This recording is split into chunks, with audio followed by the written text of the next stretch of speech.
नमस्कार दोस्तों, आज हम आपको सोमवती अमावस्या पे सुनी जाने वाली सोना धोबिन की कहानी सुनाने जा रहे हैं। साथ ही सुनेंगे गणेश जी की कहानी। तो चलिए कहानी शुरू करते हैं। दो सहेलियां थीं, एक साहूकार की लड़की थी, दूसरी बनिए की। दोनों पढ़ने जाती। साहूकार की लड़की से गुरुजी कहते आओ सौभाग्यवती, और बनिए की लड़की से कहते आओ दुर्भाग्यवती। एक दिन बनिए की लड़की अपने घर आकर खूब रोई।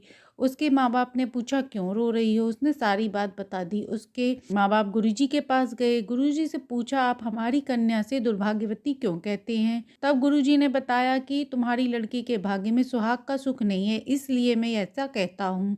तब बनिए की लड़की के माँ बाप ने कहा गुरुजी इसका कोई उपाय तो होगा, तो बताइए। गुरुजी बोले इसका एक उपाय है। 7 समुंदर पार एक सोना धोबिन रहती है, वह सुहाग बांटती है। तुम उसके पास जाओ और सुहाग मांग लाओ। बहुत दूर होने के कारण माँ बाप ने वहां जाने से मना कर दिया। तब लड़की के भाई ने कहा मैं तुझे सोना धोबिन के पास लेकर जाऊंगा। दोनों भाई बहन सोना धोबिन के यहाँ पहुंचे। वहां पहुंचकर चुपचाप रहने लगे। बनिए की लड़की सुबह 5 बजे उठकर सोना धोबिन के घर झाड़ू बर्तन सारा काम करती। जब सोना धोबिन सोकर उठती तो सारा काम हो जाता था। सोना धोबिन आश्चर्य में थी कि पता नहीं कौन सी बहू सारा काम कर जाती है। एक दिन उसने अपनी सारी बहुओं को बुलाकर पूछा, सबने मना कर दिया कि हम नहीं करते। सोना धोबिन अगले दिन 5 बजे उठ गई। उसने देखा दोनों भाई बहन मिलकर घर का काम कर रहे हैं। उसने पूछा तुम कौन हो। उन्होंने कहा हम दोनों 7 समुंदर पार से आए हैं। हमें पता लगा है कि तुम सुहाग बांटती हो, हमें भी सुहाग दे दो। सोना धोबिन बोली अब तुम घर जाओ, जब तुम्हारी भावर पड़ेगी तब मैं आऊंगी और सुहाग दूंगी। दोनों भाई बहन घर आए। बहन की सगाई कर दी। शादी का समय आया। जब भावर पड़ने लगी तभी सोना धोबिन आई और उसने उस बनिए की लड़की को अपना सुहाग दे दिया। तभी सोना धोबिन के घर से खबर आई कि तुम्हारा सुहाग खंडित हो गया है, अभी चलो। सोना धोबिन ने कहा तुम चलो, मैं आ रही हूँ। और कहा कि मेरे पति को कुछ मत करना, जब तक मैं आऊं ना उन्हें वैसे ही रहने देना। समुंदर के पास पहुंची तो रात हो गई। समुंदर के किनारे बैठ गई। वहां एक पेड़ था। उस पेड़ पर बैठे चकवा चकवी बात कर रहे थे कि कल सोमवती अमावस्या है। जो इस दिन तुलसी जी को बीच में रखकर उनके 108 फेरे लेगा उसका अमर सुहाग रहेगा। वह उसकी भाषा समझती थी।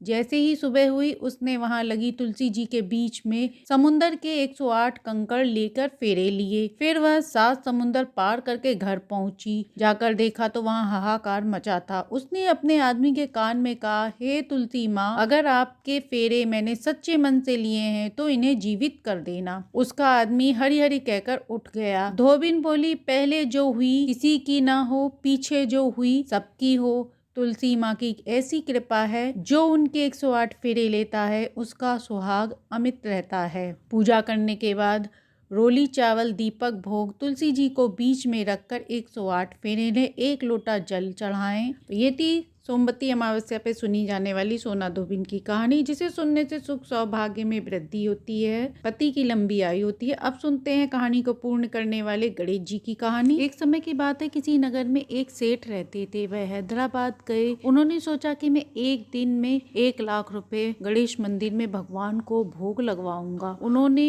एक ही दिन का संकल्प सोचा था। पंडित जी से कहा कि आप 1 लाख रुपए का भोग गणेश मंदिर में लगवा दें। ये उस समय की बात है जब बहुत सस्ताई थी, जब 4 पैसे लीटर दूध आता था, 50 पैसे लीटर घी। कितनी भी संख्या में पैसा खर्च किया जाए पर पैसा एक दिन में खर्च हो नहीं सकता था। इस बात से पुजारी भी हैरान में थे कि एक ही दिन में इतना भोग कैसे लगाया जा सकता है। पुजारी जी भी सोच में पड़ गए। उन्होंने कहा कल बताएंगे। रात में सपने में उन्हें गणेश जी ने दर्शन दिए और कहा कि सेठ को अपने पैसे का घमंड है, उससे कहो कि वह हर रोज मुझे एक पान का भोग लगा दी। उसमें चूने की जगह मुझे गजमोती को पीस कर पान में अर्पण करे। अगले दिन पुजारी ने सेठ को बताया कि स्वप्न में गणेश भगवान ने उन्हें स्वप्न में स्वयं ये बात बताई है। भगवान ने स्वप्न में कहा है कि केवल 1 पान अर्पण करें। सेठ ने कहा ये कौन सी बड़ी बात है, ये तो छोटी बात है। पुजारी ने कहा 1 पान जिसमें चूने की जगह